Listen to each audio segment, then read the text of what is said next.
que clasifiquen las moléculas como ácidos o como bases, ya sea de Arrhenius, Bronsted y Lewis.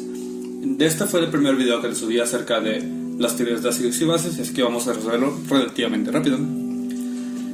Algo muy importante que les debe quedar claro es que algunos de estos compuestos pueden caer tanto como un ácido de Lewis o como una base de Bronsted o como una combinación de todos estos. Es que esto pasa porque las moléculas tienen más de un sitio reactivo. Recordemos, una base de Lewis es donde hay electrones y un ácido de Lewis donde hay pocos electrones. Es interesante notar que cuando estamos hablando de teoría de Bronsted, el ácido hace que tiene un protón, bueno, que puede ser un protón, pero el protón es una especie deficiente de electrones, así que seguimos con teoría de Lewis. Okay. Regresando a esta parte, el primer ejemplo es bastante sencillo. Siempre que vean enlace hidrógeno heteroátomo, y esto ahora sí que es general, esta parte de la molécula va a ser un ácido. Vamos a llamarle de Bronsted porque pues tiene un protón. Donde está el truco aquí es también notar que como en el carbonilo hay una gran cantidad de densidad electrónica, tiene estos electrones de no enlace, esta parte de la molécula es una base. Sigamos. Aquí de nuevo tenemos un enlace OH, o sea, hidrógeno heteroátomo, que lo haría un ácido. Del otro lado, los grupos nitro, tanto este como esta partecita, serían bases.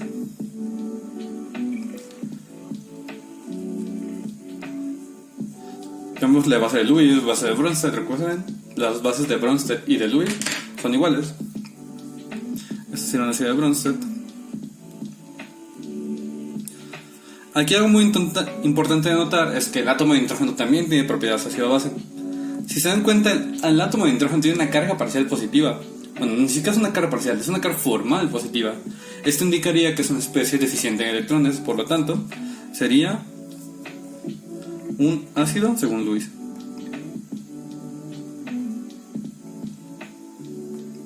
Ok. El siguiente es un poquito más sencillo. Aquí el átomo de fósforo tiene un par de electrones libres y por lo tanto sería una base de Bronsted o Lewis. Vamos a llamarle Lewis.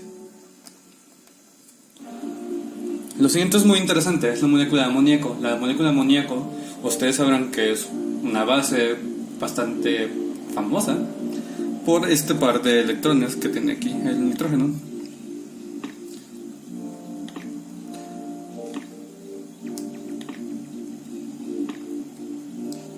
Pero recuerden que todos los enlaces hidrógeno heteroátomo también son ligeramente ácidos. Entonces, también tenemos que puede actuar como un ácido de Bronsted.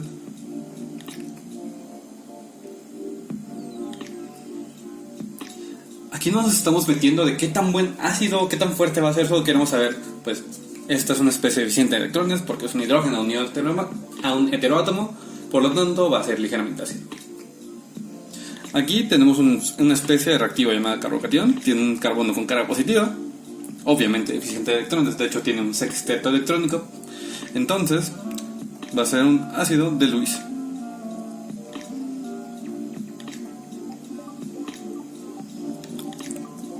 Voy a usar una abreviatura donde AL va a ser ácido de Lewis, BL va a ser base de Lewis, AB ácido de Bronsted y BB base de Bronsted, todo para que se vea un poco más ordenado este apunte.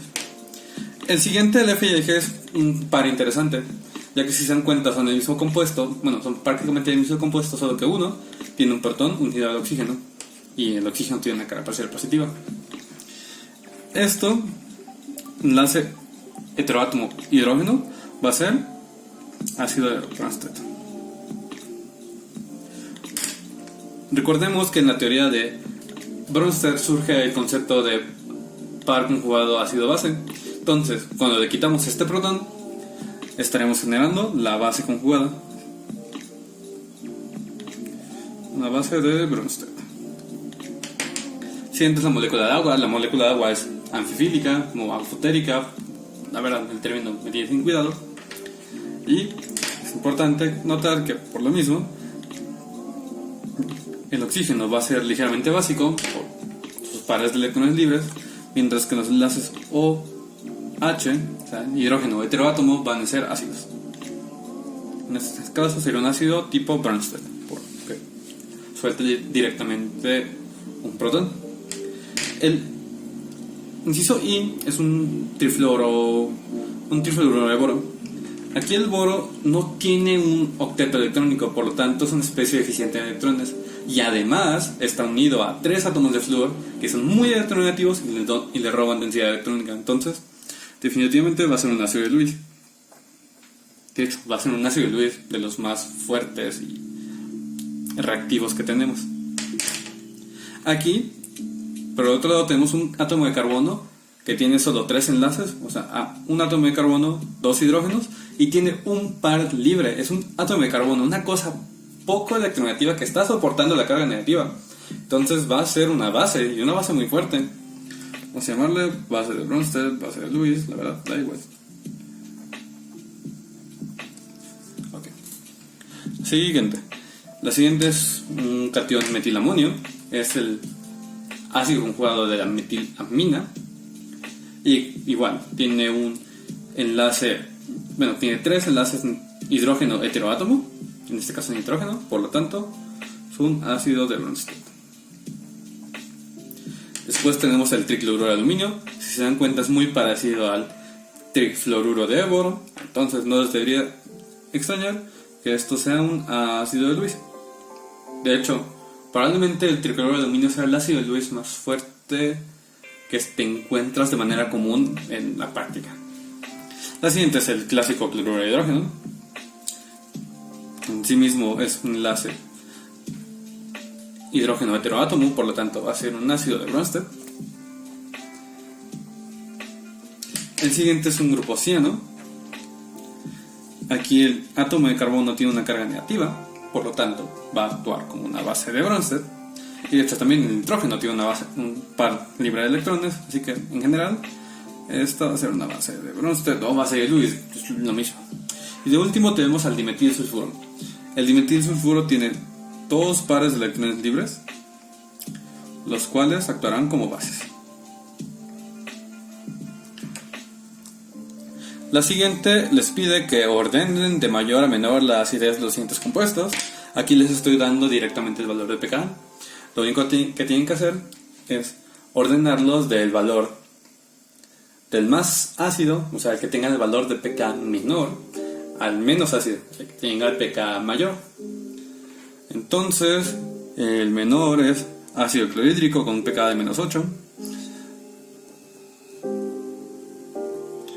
Después seguiría el ácido trifluoroacético.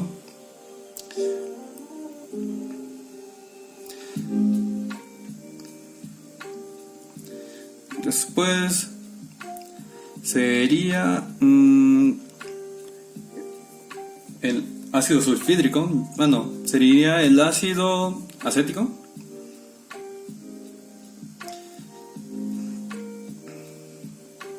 Que si se dan cuenta, el ácido acético es un ácido relativamente débil, un pK de 4.75, mientras que el trifluoroacético es un ácido realmente fuerte, tiene un pK negativo, aunque son bastante parecidos. Este efecto será muy importante en los ejercicios siguientes, solo quiero que noten desde ahora. Son la misma cosa, solo que en vez de tener los hidrógenos unidos al metilo, estos fueron reemplazados por fluoro. El siguiente en acidez sería ahora sí el tiol, tiene un pK de 7.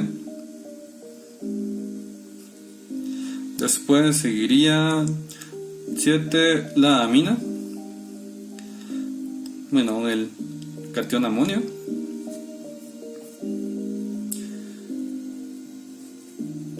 Después seguiría 10, seguiría el agua. Después seguiría el alcohol, el etanol. pKs arriba de 16, bueno, arriba de 14 ya son realmente básicos. Es lo que química orgánica estamos diciendo, una base fuerte, de verdad, no como carbonato. o hidróxido sería ya un etóxido, ya sería una base fuerte, o un ácido, o el etanol en este caso sería un ácido muy muy débil, pero no el más débil posible. Aquí después hay un salto bastante grande hacia el acetileno, un pKa de 24. Estos hidrógenos son ligeramente ácidos por razones que veremos más adelante. Este sí es un poquito más complicado de ver, tiene que ver con cosas muy interesantes, pero no nos meteremos con ello. Y después seguiría la amina, bueno, perdón, el amoníaco como ácido, no el amonio, amoníaco. O sea que el amoníaco pierda un protón y quede como NH2 con carga negativa. Y por último, ya, bueno, esos serían todos. Recordemos más o menos cómo funciona esto de las ideas y las reacciones favorables. En general, una base, bueno, una reacción ácido-base se va a dar siempre para generar el par más débil. Es decir, déjame ver un ejemplo rápidamente. Comparemos a estos dos, al acetileno y al amina. Voy a dibujar aquí en esta partecita.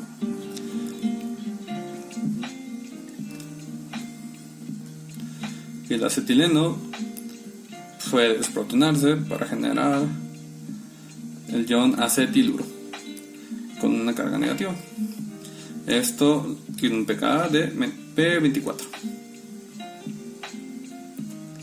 Mientras que la amina, el amoníaco, puede desprotonarse para generar el ion amiduro con un pKa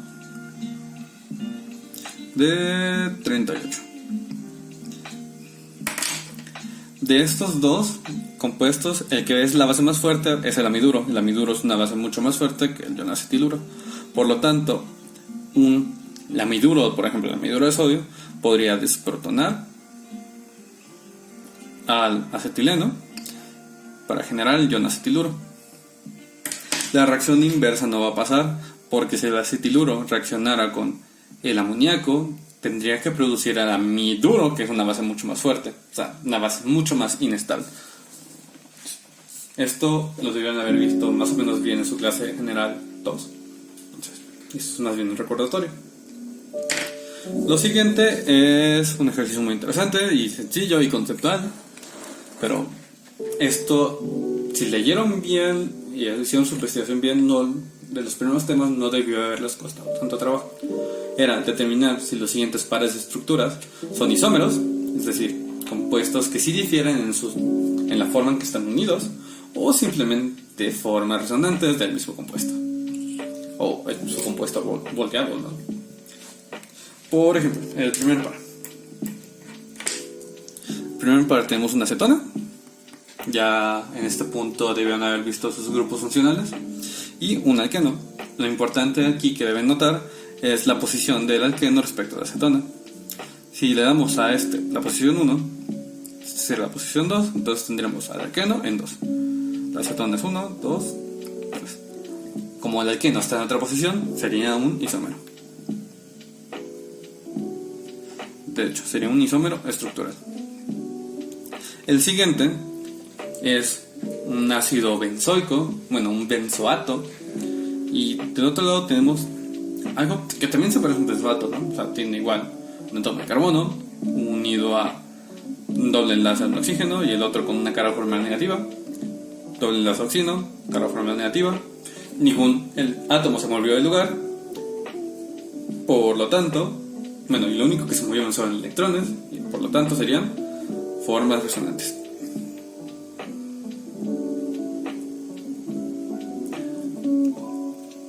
Siguiente. Este está muy interesante. Fíjense bien.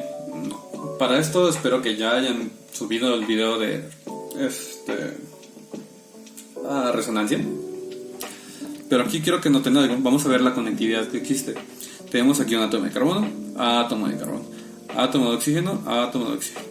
Carbono con dos hidrógenos, Y lo que varía es que en uno el oxígeno tiene una carga negativa y aquí hay un doble enlace, mientras que en el otro el doble enlace es con el oxígeno y el carbono tiene la carga.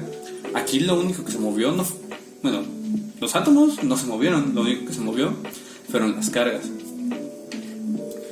Por ejemplo, ya viendo formalismo de flechas, si el oxígeno dona un par de electrones hacia acá y luego esta doble ligadura se la lleva el átomo de carbono para no romper la tetravalencia del carbono, llegaremos a esta estructura, por lo tanto, con formas resonantes.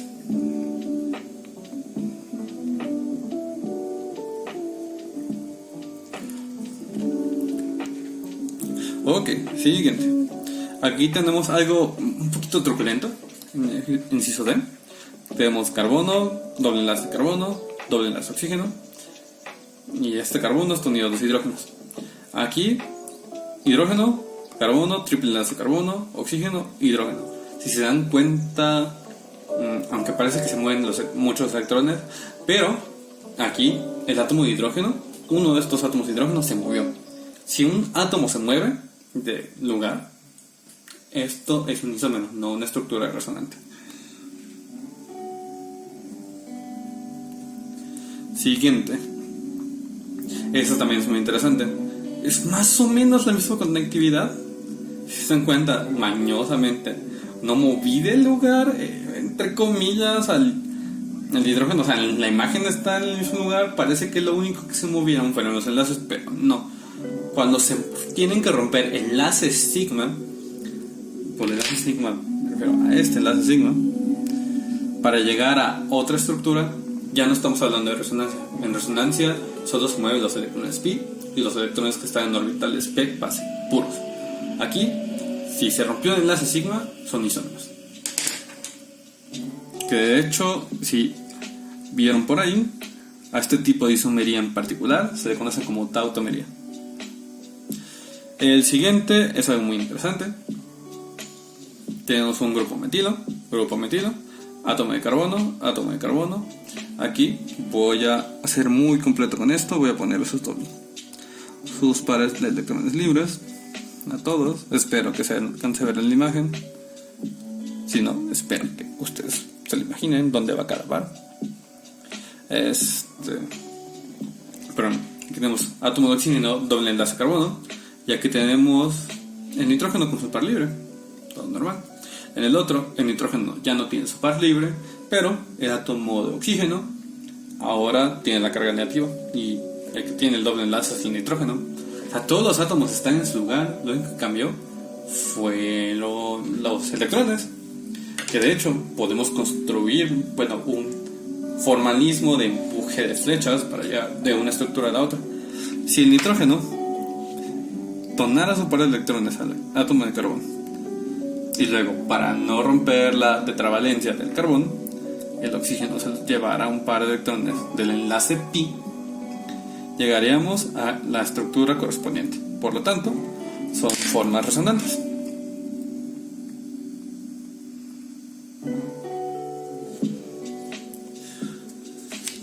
Esta es la siguiente. Esta es una idea que quise hacer muy enfático en el video acerca de resonancia, que dice, para cada par de iones determina cuál es el más estable. Y que aquí les estoy diciendo directamente que utilicen formas de resonancia para explicar tus respuestas. Hay dos efectos muy importantes para explicar la estabilidad de iones. Uno es el efecto inductivo o por electronegatividad. Ese es el primer video o el segundo, no me acuerdo. Y el otro es la resonancia. Aquí ya estoy diciendo que se fijan en resonancia, así que vamos por ahí. El fenómeno de resonancia estabiliza los iones, ya que al no tener que un solo átomo soportar la carga, ya sea positiva o negativa, esta se encuentra un poco más estable. Es decir, aquí un solo átomo no tiene que cargar con toda la inestabilidad que puede conllevar una carga, sino que está repartido entre varios, entre 3 átomos, entre 5 átomos, entre 10 átomos, y entre más se reparte esta carga, va a ser más estable. Entonces, la primera, aquí el truco, es ver quién tiene más formas de resonancia. Aquí tenemos un set de 3 átomos que tienen orbitales P. Recuerden que los enlaces Pi se forman entre dos orbitales P puros. Entonces podemos escribir una forma de deslocalizar esta carga. Si estos electrones del par de enlaces se mueven hacia aquí, hacia donde está el orbital P vacío, pues pueden estabilizar la carga positiva. En este caso, en el de al lado, no hay un sistema continuo de orbitales P puros que permita que esta carga se deslocalice con esta doble ligadura. Por lo tanto, no hay resonancia. Entonces A sería el ganador. Recuerden, para que haya resonancia tiene que haber un sistema de orbitales P puros continuos. Si alguno de los átomos no tiene orbitales P puros, no se puede dar este fenómeno. Siguiente, esto fue una carga positiva, el siguiente es una carga negativa. Aquí está un carbanión, es un carbanión derivado del etano, y que al lado de él no hay ningún átomo que tenga un orbital P puro. Recuerden, esto es este átomo de metilo. Pero aquí, en el otra molécula, tenemos también una carga negativa sobre un átomo de carbono, pero este átomo de carbono está al lado de un grupo ciano. Este carbono tiene una hibridación sp, por lo tanto tiene 2 orbitales P puros que podrían entrar en resonancia. El grupo ciano se le conoce como un grupo atractor de electrones porque muy frecuentemente puede robar densidad electrónica, y de hecho lo hace con mucha facilidad, porque si este carbono dona su par de electrones al carbono que está aquí, y este se los puede devolver al átomo de nitrógeno, y de hecho ahora sería un átomo de nitrógeno que cargaría la carga negativa, haciendo que esta sea más estable por ser más electronegativo. Entonces este sería el ganador. Y por último, de nuevo una carga positiva, tenemos un átomo de carbono. Los carbocationes usualmente tienen una hibridación sp2, mientras que aquí tenemos un carbocatión, pero está justo al lado de un átomo de oxígeno que tiene pares de electrones libres. Los pares de electrones libres formalmente pueden estar en tanto orbitales híbridos como en orbitales P puro, depende de lo que le convenga a la molécula, y en este caso lo que le conviene a la molécula es ayudar a estabilizar esta carga positiva donando densidad electrónica, es decir, puede poner estos electrones en un orbital P puro para llegar a una forma de resonancia donde el oxígeno le dona el par de electrones y se forma un doble enlace carbono-oxígeno. Por lo tanto, este sería el más estable.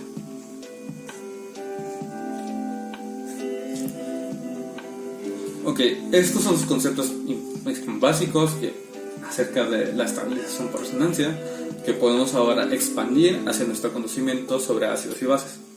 Ese es el siguiente ejercicio que está acá. Se les pide ahora que comparen dos ácidos, el ácido sulfúrico y el ácido sulfuroso.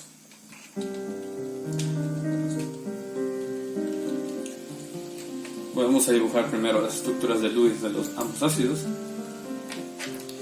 Este es el ácido sulfúrico, es H2SO4.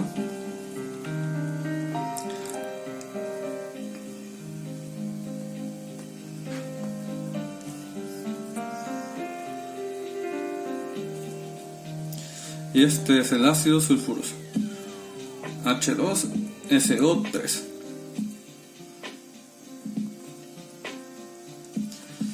Para analizar la acidez respectiva de dos compuestos ácidos, hay básicamente dos escuelas de pensamiento.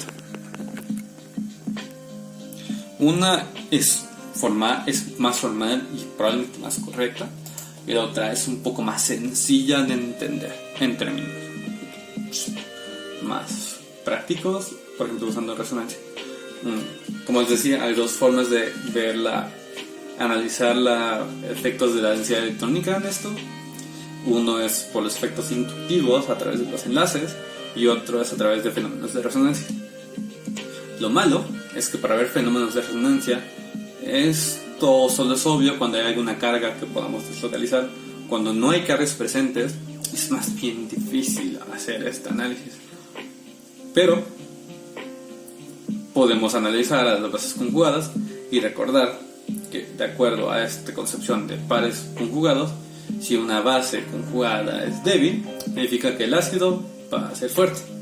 Entonces, si les estoy preguntando por qué un ácido es más fuerte que el otro, puedo replantearlo a por qué uno tiene una base más débil que el otro. De antemano les estoy diciendo que el ácido sulfúrico es más fuerte porque tiene un pKa de -3, mientras que el sulfuroso tiene un pKa de 1.9. Esto es un ácido más bien débil. Vamos a dibujar la reacción de ácido de base. Por motivos de simplicidad voy a pretender que llegamos a la desprotonación completa, es decir, al bi-anión. Entonces, cuando se desprotona el ácido sulfúrico por completo, llegamos a esta estructura, el ion sulfato. Voy a dibujarlo con todos sus electrones.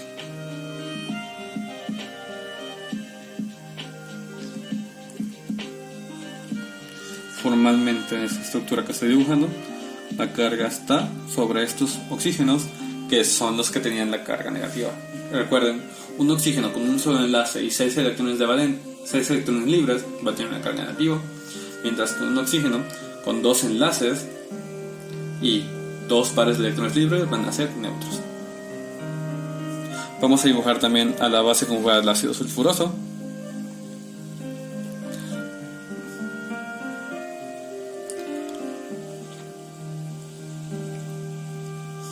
Ambos son diácidos, entonces eso no es un factor a tomar en cuenta a priori. Okay. Ahora voy a dibujar más o menos cómo sería el movimiento de electrones para mostrar este concepto de estructuras resonantes. Pero antes de eso quiero que noten esto. Aquí el ácido sulfúrico, el sulfato, tiene 2 cargas negativas, pero tiene 4 átomos de oxígeno, los cuales son muy electronegativos. Ya desde ahí, eso podría ser una razón como para decir, esto tiene sentido que sea más ácido, porque la carga negativa de la base conjugada va a estar estabilizada sobre más cosas. En cambio, el ion sulfito tiene igual las 2 cargas negativas, pero están dispersas solo en 3 átomos de oxígeno. Voy a hacer un esbozo de algunos movimientos de electrones para que tengan una idea. No voy a dibujar todas las fuerzas de resonancia porque son muchas, pero por ejemplo, aquí este átomo de oxígeno que tiene la carga negativa puede meter el par de electrones, y ahora el azufre, para no violar, en este caso ya no es el octeto sino es el deseto electrónico, hace que uno de los oxígenos que está unido a doble enlace se lleve los electrones de orbital pi. Entonces ahora esto quedaría como un doble enlace y esto con una carga negativa. Vamos a dibujar otro donde este átomo de oxígeno hace lo mismo y ahora responde el otro oxígeno. Entonces, en total, la transformación nos llevaría a esto.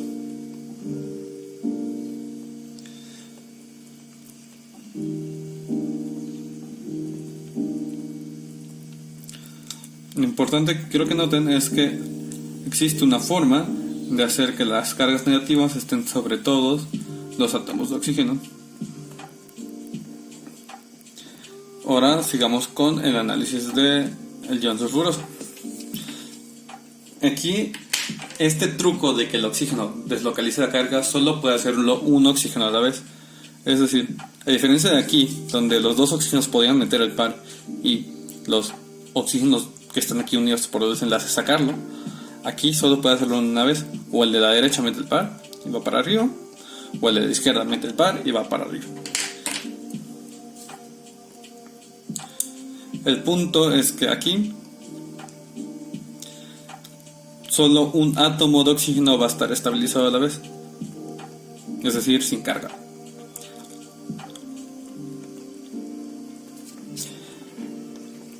Entonces, de este mayor número de formas de resonancias en el ácido sulfúrico, es decir, que la carga negativa está dispersa sobre más átomos, explica por qué el ácido sulfúrico es un ácido mucho más fuerte que el ácido sulfuroso. Si tienen más dudas con esto, por favor, lo ideal sería que ustedes dibujaran todas las estructuras de resonancia y se convenzan de que de verdad el ácido sulfúrico tiene más formas de resonancia que el ácido sulfuroso, y ahí concluyan, por esto es que el ion sulfato es una base bastante estable, es decir, débil, por lo tanto tuvo que haber provenido de un ácido más fuerte.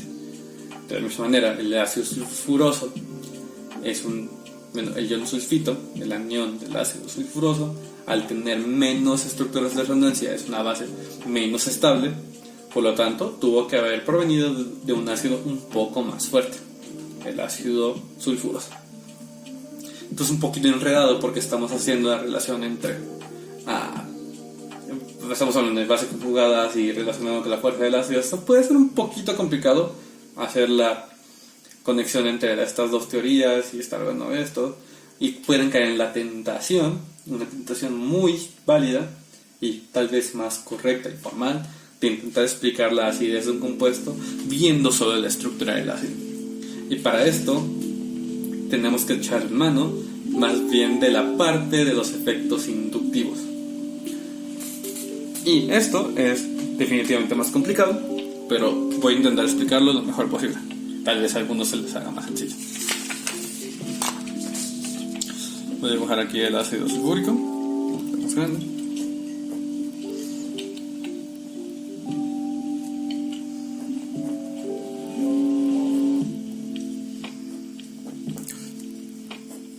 Voy a dibujarlo con todos sus electrones de valencia, solo para ser muy formal con la cosa, que la verdad me molesta hacerlo, pero bueno. Ácido sulfúrico, y este es el ácido sulfuroso.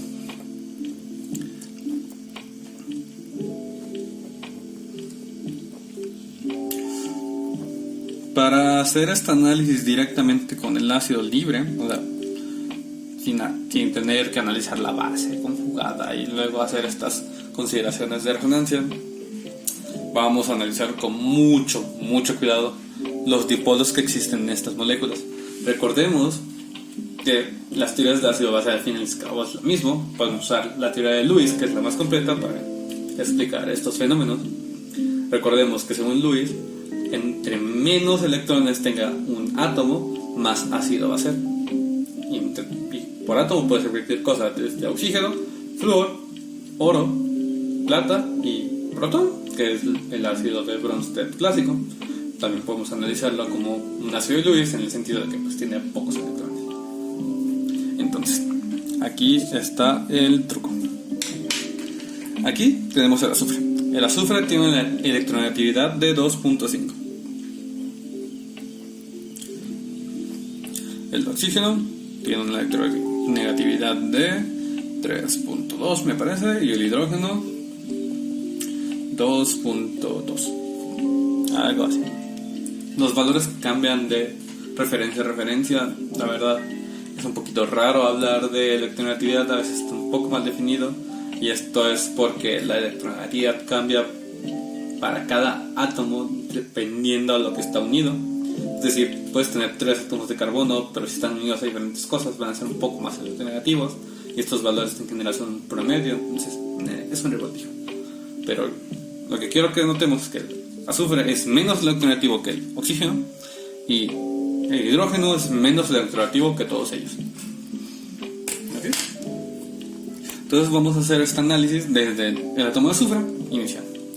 A este átomo de azufre, en el ácido sulfúrico, le está robando electrones muy fuertemente. Vamos a dibujarlo con una flecha gruesa. Este átomo de oxígeno, en general, si estás unido por un doble enlace, vas a jalar con mucha, pero de verdad, mucha más fuerza a que si estuvieras unido en un enlace sencillo. Eso también lo podemos explicar con resonancia, pero puede estar haciendo cosas. Entonces, si alguien se queda con esa duda de a qué me refiero, me pregunte en asesorías. Pero por ahora, créanme que si estás unido, que si este átomo está unido por un enlace múltiple, va a hacer sentir su mayor electronegatividad con mucha más fuerza. Del mismo lado, está unido a otros dos átomos de oxígeno con un enlace sencillo. Es decir, este átomo de azufre es sumamente deficiente de electrones, pero mucho, de verdad, muy deficiente. Vamos a dibujarla con color azul. Esta delta menos. Pero mucho, es de verdad muy deficiente de electrones. Y esta deficiencia de electrones, este centro altamente positivo, de cierta manera va a jalar un poquito de densidad electrónica de los otros, porque después de todo, algo tan positivo debe jalar a las cosas negativas, es decir, a los electrones. Este es un jalado un poquito ligero en general, pero es un efecto que está ahí, ¿no? Que este azufre altamente deficiente de electrones puede jalar electrones porque pues de verdad le hacen falta, ¿no? Ok, ahora vamos a analizar a los jugadores principales en la química de los ácidos sulfúricos, a los átomos de hidrógeno. Esto es igual, al ser mucho menos electronegativo que el oxígeno, pues están deficientes en electrones.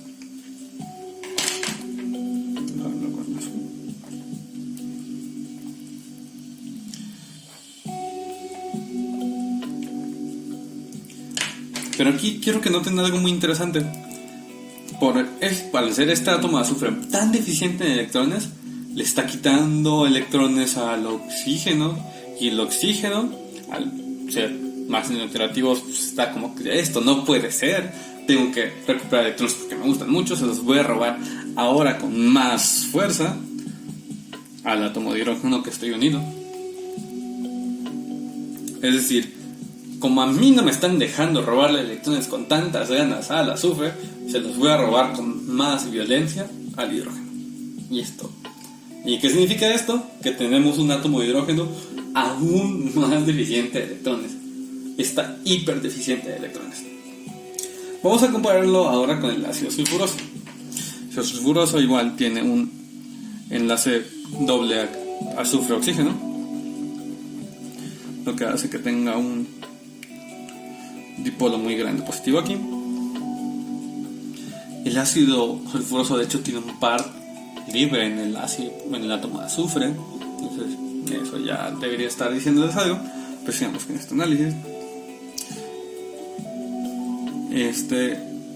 También está unido a dos átomos de oxígeno por un enlace sencillo, que también están robando densidad electrónica. Pero aquí, si se dan cuenta, aquí solo es un átomo de oxígeno por doble enlace y dos átomos de oxígeno por enlace sencillo. Y además, el azufre tiene un par libre. O sea, sí está deficiente en electrones porque está unido a tres oxígenos, pero no tanto como el ácido sulfúrico. El ácido sulfúrico está unido solo a oxígenos, ni siquiera tiene pares libres para él, ¿no? Entonces, no debería extrañarles que el dipolo positivo sea un poquito más chico. Entonces, regresemos a analizar los hidrógenos. Los hidrógenos siguen sintiendo el jalón fuerte del átomo de oxígeno. Aquí lo que cambia es este jalón secundario debido al azufre. El azufre, al tener esta carga positiva, no deja que le roben tanta densidad electrónica a los otros oxígenos, es decir, recupera un poquito, un poquito. Y al oxígeno no estar de acuerdo con esto, dice, ok, tengo que sacar los electrones de algún lado, pobrecito hidrógeno. Pues si se dan cuenta, este jalón definitivamente va a ser más pequeño, ¿no? El azufre está menos deficiente en electrones, por lo tanto, el oxígeno se tiene que manchar menos con el átomo de hidrógeno al que está unido. Entonces, tendría un poco más de densidad electrónica. O poniendo de otro lado, este hidrógeno es más deficiente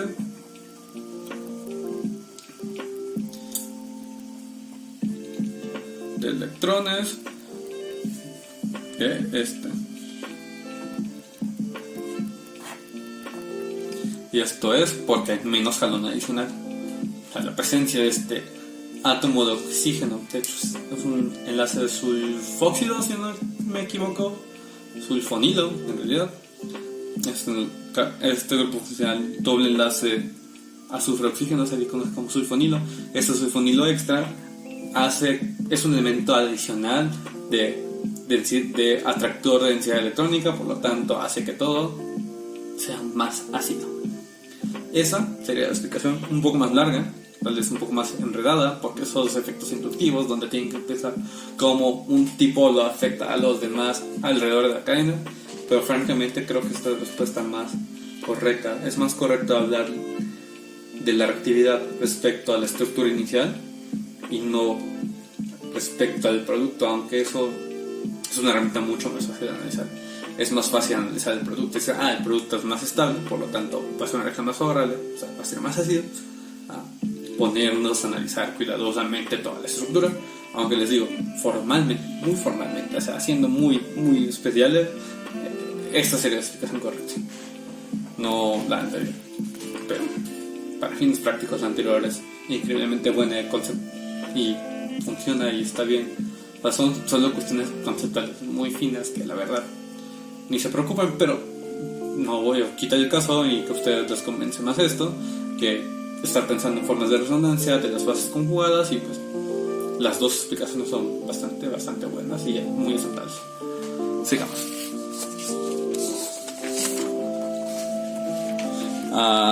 Ejercicio 6, normalmente, los enlaces carbono-hidrógeno en alcanos son considerados ácidos extremadamente débiles. Como les dije, cualquier heteroátomo hizo hidrógeno, y por heteroátomo me refiero cualquier cosa, hasta carbono, es ácido.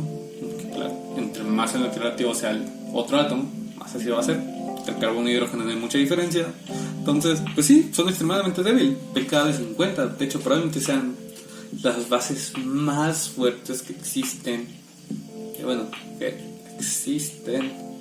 en un laboratorio que podemos usar.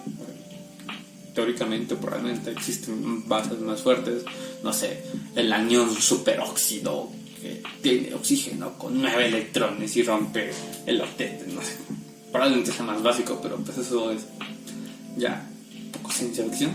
Pero en el laboratorio tener un alcano desprotonado es relativamente posible. O sea, conceptualmente no sé, es muy raro con este tipo de cosas. Pero el punto es que el pKa determinados alrededor de 50, y creo que de hecho es el límite de la escala. Pero aquí algo muy interesante es que el nitrometano es capaz de desprotonarse con una base relativamente débil, el hidróxido de sodio. En química orgánica el hidróxido de sodio es una base débil comparado a etóxido, amiluro, acetiluro, etanuro, no sé. Y dice que su pKa es de 10, y que expliquemos por qué hay una diferencia tan grande en acidez del grupo metilo. En ambos casos se está rompiendo, se está desprotonando el enlace carbono-hidrógeno, solo que hay un cambio muy drástico en la acidez. De la misma manera, aquí tenemos que dar, hay dos formas de responderlo. Una es analizando la base conjugada, que según yo es la más sencilla, más fácil, porque ver estructuras de resonancia es un poquito sencillo. Bueno, ya cuando se tienen cargas es relativamente sencillo. A analizar el efecto de un tipo con otro, pero es posible. Así que voy a dar las dos explicaciones. No sé cuál los convence más.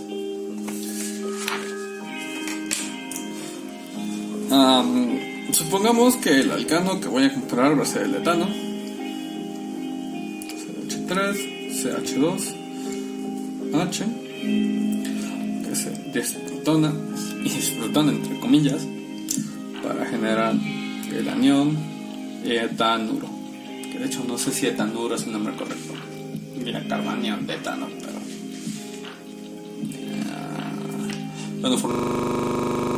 ion sodio, etilsodio, no sé.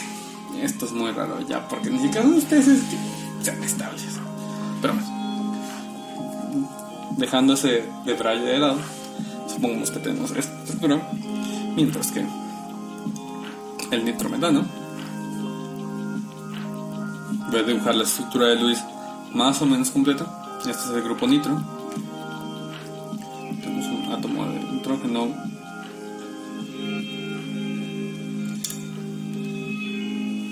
cargado positivamente y un átomo de oxígeno negativamente. Cuando se desprotona,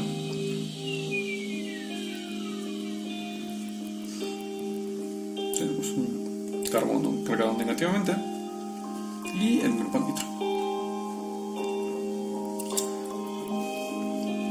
Como les decía, esto es una pregunta de estabilidad.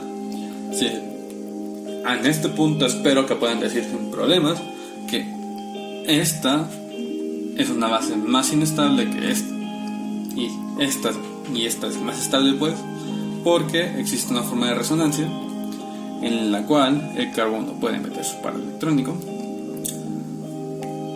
El nitrógeno tiene que soltar un par de electrónicos del oxígeno para no romper el octeto. Si dejamos esto así, llegaremos a un nitrógeno pentavalente, lo cual también está prohibido como el carbono pentavalente. Entonces esto se lleva los electrones. Voy a dibujar solo para ser muy completos y correctos a los pares libres.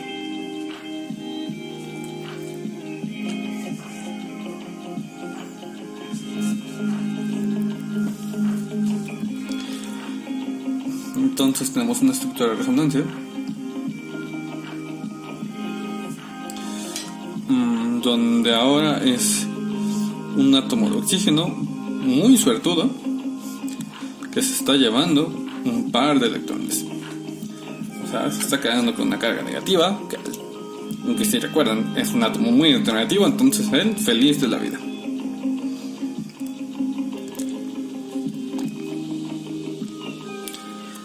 Entonces, las estructuras de resonancia usualmente se dibujan entre corchetes para expresar que ninguna es la representación completamente real, son entre las dos hacen la real.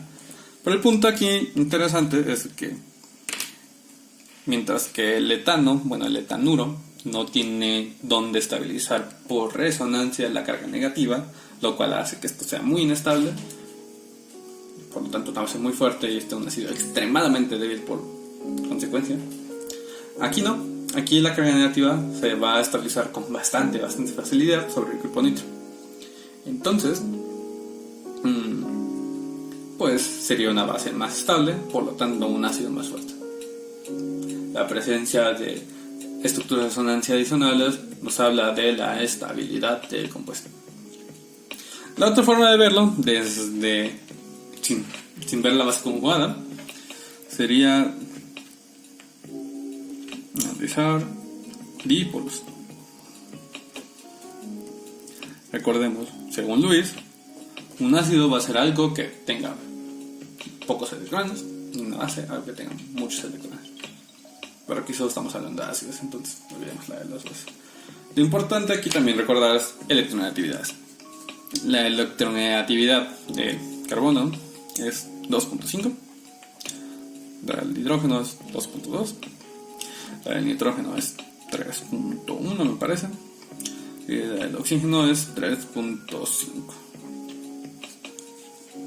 Ok, entonces analicemos primero el etano. Pues el etano tiene las puras enlaces carbono e hidrógeno. La diferencia de electronegatividad es de 0.3. O sea, en realidad no hay mucha diferencia. El carbono y hidrógeno jalan los electrones con la misma facilidad. Entonces, o sea, sí, tal vez habrá un mini dipolo, pero mini dipolo. Pero muy mini de verdad, o sea, mínimo. O sea en general los alcanos los consideramos compuestos no polares. O sea, si hay una diferencia de electronegatividad menor a 0.5 es no polar, covalente puro, prácticamente puro en realidad. Entonces, pues realmente no hay una zona que sea deficiente en electrones. O sea, no hay nada que podamos decir que sea ácido Lewis, algo que le falta electrones. Eso ya es una expresión. Pues esta cosa no es ácida. Ahora veamos por qué el nitrometano puede ser un poco ácido. Y esto está bien interesante. Voy a dejar la estructura de Lewis completa.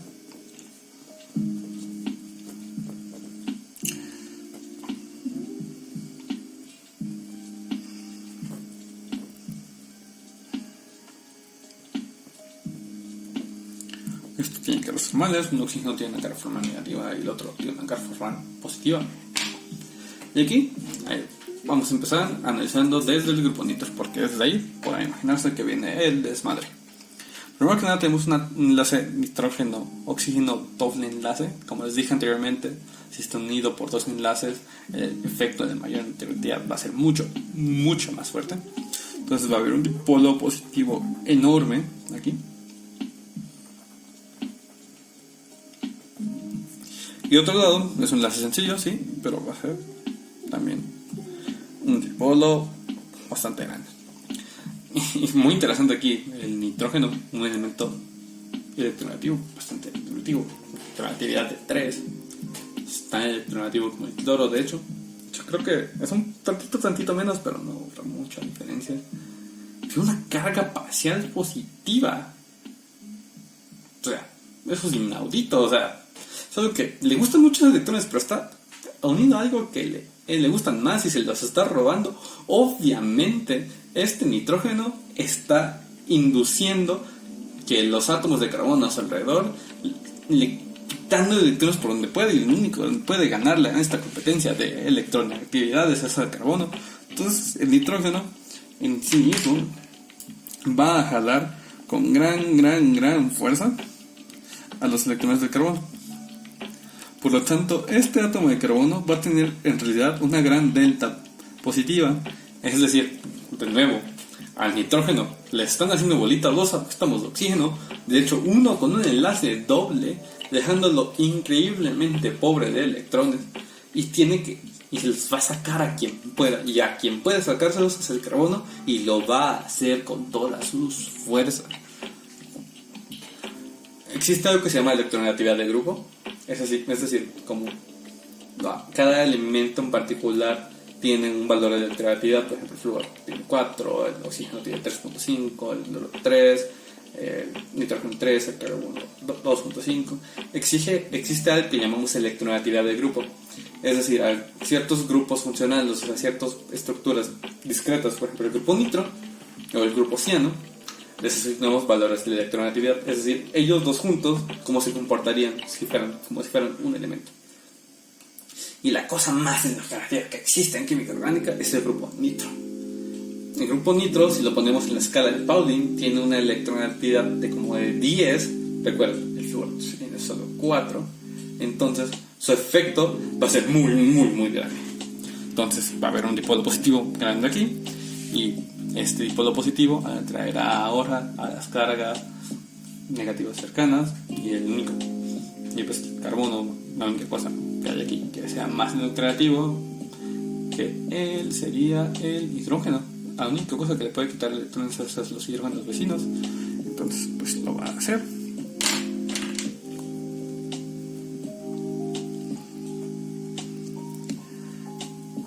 Y ahora saben que obtenemos aquí hidrógenos deficientes en electrones, o sea, hidrógenos ácidos. Y esa es la otra forma, tal vez más correcta de nuevo, de explicar la diferencia de acidez. Lo siguiente es el ácido metansulfónico. Es un ácido fuerte, es usado en síntesis orgánica, tiene un pK de menos 2.1, valor menos 2.6. Les digo, las referencias cambian, los métodos hacen que sea alguna diferencia, mientras que para algunas aplicaciones es necesario tener un ácido aún más fuerte, más que nada por cuestiones de solubilidad. A veces, o sea, sí tienes el ácido, no sé, el ácido clorhídrico, super ácido, pero es insoluble en medios orgánicos, por razones que veremos más adelante. Pero el ácido tríflico es soluble en medios orgánicos, en la cosa más poco polar que quieran, digamos, hexano, benceno. Esa cosa sí se va a disolver, mientras que el ácido clorhídrico, la verdad, nada. Entonces, si dan cuenta, es muy parecido, ¿no? O sea, tenemos el mismo juego de el ácido fue unido con dos enlaces a dos átomos de oxígeno, o sea, esto y un enlace OH. O sea, estas dos partes de la molécula son iguales. Entonces la diferencia de electronegatividad no viene por ahí, ¿no? Pero ¿qué difieren? Uno está unido a un grupo metilo, mientras que el otro está unido a un átomo de carbono unido a 3 átomos de flúor. Entonces aquí ya no podemos usar la resonancia, aunque quisiéramos. O sea, aunque quisiéramos poner que la base conjugada, vamos a dibujar las formas resonantes, porque vamos a encontrar el mismo número de formas resonantes. Sin embargo, la diferencia de acidez es bastante notable. Entonces, tenemos que explicarlo con efectos inductivos y viendo solo la estructura de la acidez.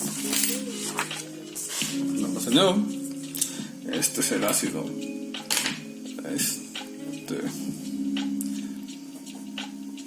Voy a dibujar la estructura de Lewis completa, sin abreviaciones.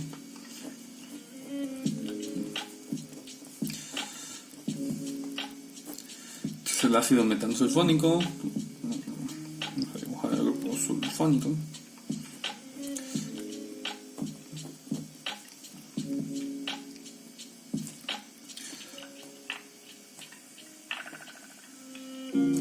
Y este es el ácido triflico. Triflico viene de trifluoro, solo para que se hagan una idea. También está el ácido trifluoroacético, triflacético. Este creo que no es un nombre muy común, pero bueno, X. Vamos a dibujar la estructura, bla bla bla. Voy a omitir los pares de electrones libres en el flúor, pero ustedes recuerden que están ahí. Tiene su octeto electrónico, como no tendría el octeto electrónico del flúor. Es el átomo que siempre tiene su objeto electrónico. Casi siempre hay excepciones donde podemos generar que un átomo electronegativo, ya sea el oxígeno, no tenga el objeto electrónico, pero el flúor siempre lo va a tener de una forma u otra, o si no, buscará de inmediato a quien robarle electrones para llegar a él. Pero bueno, vamos a analizar esto.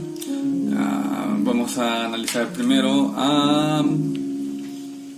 la parte del ácido sulfónico. Esta parte. Aquí estamos igual. Tenemos un gran dipolo positivo, porque este es un oxígeno doble enlazado a azufre. Y con enlace sencillo azufre-oxígeno. Aquí estamos igual.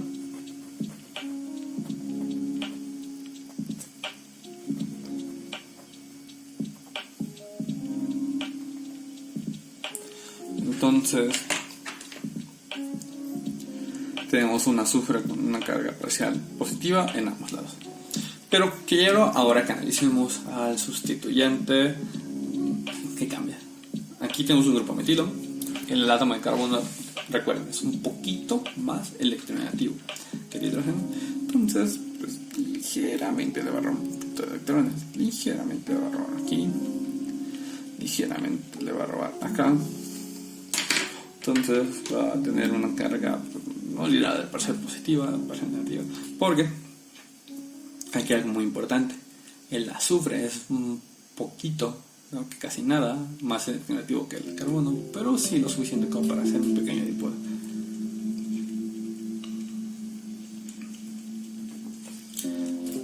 Es decir, aquí si se dan cuenta, aunque a este azufre le están robando electrones 3 átomos de oxígeno de una forma u otra, el azufre puede robar electrones al átomo de carbono.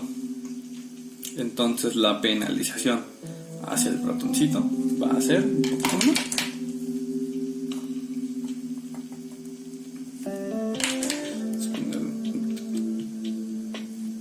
Recuerden que de todas formas esto va a seguir siendo parcialmente positivo.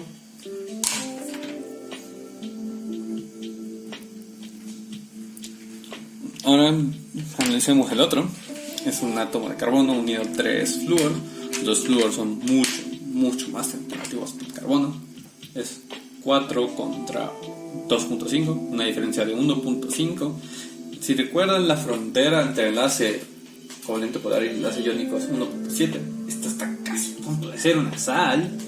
Entonces, esto va a ser un dipolo bastante fuerte. Aunque sea un enlace sencillo.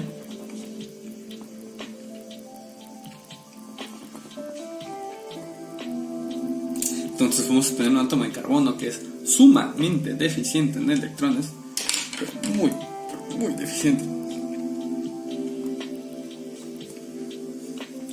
Que de hecho le va a jalar el electrón al azufre. Dije, a esta átomo de azufre se lo están buleando entre 3 flúors a distancia, aparte de todo lo que le está haciendo el oxígeno. Entonces intentará recuperar un poquito donde pueda.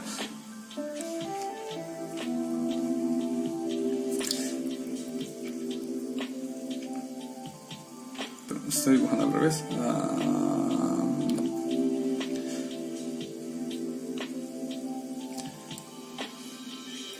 Pero al ser un delta positivo muy grande, entonces le está quitando densidad electrónica de vuelta a los oxígenos, y este oxígeno se tiene que desquitar con alguien. El azufre no le está dejando quitar electrones, pues me voy a desquitar mucho con este átomo de hidrógeno, pero mucho.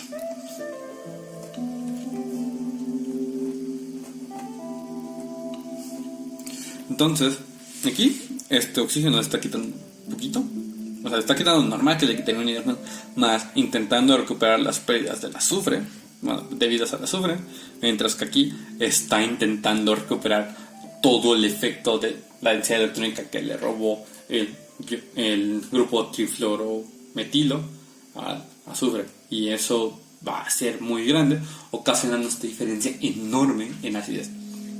Es decir, el oxígeno se desquita con el hidrógeno por culpa de este ácido, por ese grupo trifluorometilo. Es algo bastante despiadado, sí, pero pues así pasa. Esto es, en realidad, física. Describirlo como física, tal cual, fina, es un poquito difícil y es mejor hacer analogías. Continuemos. Esta es una nomenclatura y la verdad es un poquito nomenclatura, es un poquito aburrido, pero bueno, vamos a hacer un poquito rápido, porque lo prometido es deuda. Primer paso, identificar la cadena más larga. Aquí tenemos 1, 2, 3, 4, 5, 6 átomos. Aquí tenemos 1, 2, 3, 4, 5, 6. Están iguales, entonces me da igual. Vamos a señalar esta porque me gusta que sea la más recta. Y que tenemos como sustituyentes un grupo metilo y un grupo etilo. O sea, una cadena de 2 átomos de carbono y una cadena de 1. Tenemos que enumerar 1, 2, 3, 1, 2, 3. Da igual, la verdad, da igual, literalmente. Vamos a empezar desde este lado porque daría la numeración más pequeña al grupo etilo, que es ligeramente más importante que el metilo, pero pues ligeramente. Entonces, tenemos carbono 1, 2, 3, 4, 5, 6. La verdad, me tiene un poco sin cuidado, pero bueno. Consejo, sí pongan los números, porque luego al no poner los números tal cual, pueden confundir al contar, y que el ejercicio les salga mal por contar mal es un poquito triste. ¿Y saben qué? La verdad les pasa mucho. Pero bueno, entonces ya tenemos la cadena más larga, es un hexano, porque no tiene nada más interesante. Y el primer sustituyente sería un grupo de etilo en la posición 3, sería 3 etil, y en la posición 4, 4 metil. 4 metil, hexano. 3 etil, 4 metil, hexano. Aquí los ordené por orden alfabético, antes que la M. Aquí entre nosotros, la verdad, no me importa. Solo digan bien dónde está ella. Y eso sí, si hay grupos funcionales presentes, si identifiquen cuál es el de mayor prioridad. O sea, que me digan en desorden de 4 ciano, luego 3 nitro, luego 3 bromo. La verdad, no importa, mientras digan bien el número. Pero si tienen que identificar, por ejemplo, que en una molécula muy compleja el ácido carboxílico es más importante, por lo tanto, va a ser ácido, 3 bromo, 3 ciano, 4 metilo, 2 butilo, nonanoico. O sea, esas dos partes sí son importantes. O sea, que digan bien cuál es el grupo principal y lo demás es muy diferente. Pero dejando eso de lado, vamos a hacer el siguiente ejercicio. También es un ejercicio más bien sencillo. Es identificar la cadena más larga. Aquí es un poquito todavía obvio. Y como sustituyentes tienes metilo, son 3 metilos. Vamos a enumerar la cadena. Pongan los números literalmente: 1, 2, 3, 4. Entonces va a ser butano. Y como sustituyentes tenemos a 3 metilos. Tenemos que especificar las posiciones de los 3 metilos. Es decir, hay un metilo en la posición 2, hay otro en la posición 2, hay uno en la posición 3. Por lo tanto sería trimetil. No me alcanzó el espacio aquí. Butano. Sería 2,2,3 trimetil butano. Ok. Vamos a pasar al siguiente. Cadena más larga. También aquí es un poquito obvio. Como sustituyente tiene un átomo de cloro. Y que se llama tal cual cloro. También bromo se llama bromo. Yodo es yodo. Y flúor es flúor. No hay más que eso. Y vamos a enumerar. La numeración menor sería si tomamos desde el lado derecho. 1, 2, 3, 4, 5, 6. Es un hexano que en la posición 3 tiene un cloro. Por lo tanto, sería 3 clorohexano. Siguiente. Aquí hay un grupo funcional diferente. Este es un alqueno, una doble ligadura y un bromo. Tenemos que ahora, como ya hay un grupo funcional importante, tenemos que escoger la cadena más larga que contenga a este grupo funcional. A simple vista podemos ver que la cadena tiene que empezar por acá. Si nos vamos por abajo es una cadena de 4, entonces no sirve nada. Nos sirve para acá, vamos a incluir al carbón a la doble ligadura. Aquí hay solo un carbono, aquí hay 2, entonces vamos para abajo. Ahora tenemos que enumerar de tal forma que el grupo importante tenga el número más bajo posible. Voy a ponerlo de 2 colores, solo para notarlo. Si empezamos del lado derecho, hacemos 1, 2, 3, 4, 5, 6 y 7. Y si empezamos del lado derecho, tenemos 1, 2, 3, 4, 5, 6. Más importante, un alqueno. Por lo tanto, bueno, primero, como 7 es una raíz hept. Y como es un alqueno, va a ser un hepteno. Tenemos que especificar la posición de esta doble ligadura, que si nos damos cuenta, tiene la localización menor, empezando desde la derecha. 1, 2, 3. Sean 3 hepteno. ¿Qué más tiene este compuesto? Tiene un grupo metil, 2 grupos metil, 3 grupos metil y un bromo.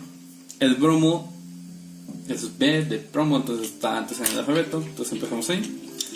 Entonces serían 4 bromo. Y hay 3 grupos metilos.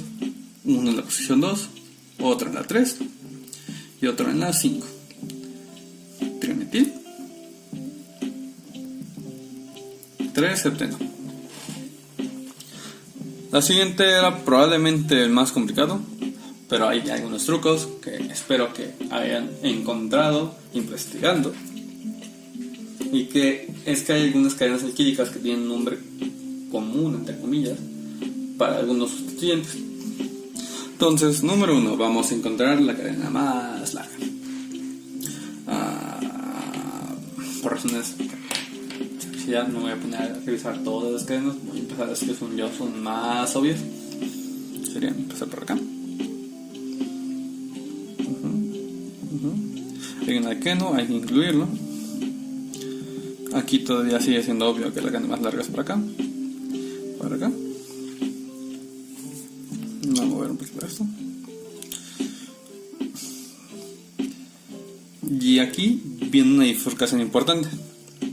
Si nos vamos, seguimos recto, hay 2 átomos de carbono. Pero si nos vamos para abajo, hay 2 átomos de carbono. Interesante. Cuando nos pasa esto, tenemos que tomar una difícil decisión. Vamos a tener que agarrar la cadena más ramificada posible. Si agarramos esto, esta parte tendríamos solo un sustituyente. Si nos vamos para abajo tendríamos 1, 2, 3 sustituyentes. Entonces esto no queda demasiado claro con este ejemplo, pero siéntanse libres de preguntarme después en las asesorías.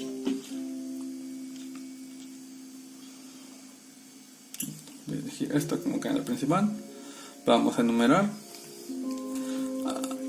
1, 2, 3, 4, 1, 2, 3, 4, 5, 6.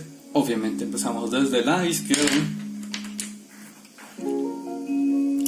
2, 3, 4, 5, 6, 7, 8, 9, 10. Entonces veamos los sustituyentes que tengan. Vamos a ver primero los metilos. Hay un metil 2, hay 2 metilos en 9 y ya. Etilos hay 2, uno en 6 y otro en 8. Y aquí el sustituyente es muy interesante. Es una cadena de 3, pero usualmente es un propano, pero no es lineal. Digamos que es un isómero del propano. Entonces, ingeniosamente a esta cadena, para hacerlo más fácil la vida, le llamamos isopropil. Entonces, ahora sí, completemos el nombre. Vamos a empezar a nombrar los sustituyentes, empezando con los etilos, que es por orden alfabético, tirando de menor a mayor prioridad, perdón.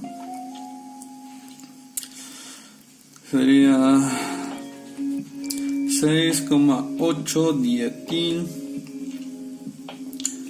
Luego sería el isopropil, 5 isopropil. Luego seguirían los metilos, sería 2,9,9 trimetil. Luego seguiría el alqueno, que está en la posición 4, y terminamos con el deceno.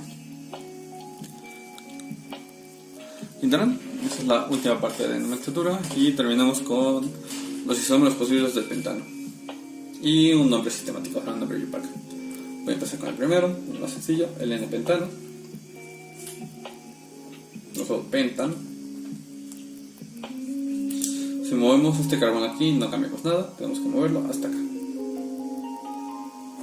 Entonces vamos a tener 4, 5 átomos de carbono, la cadena principal es de 4 y tiene un metilo en la posición 2, o sea, sería un 2 metil butano. Si movemos este metilo hacia acá, nos quedamos igual, sigue siendo un 2 metil butano, eso no nos ayuda en nada. Pero entonces la única transformación que nos queda es pasar a este grupo metilo hacia acá.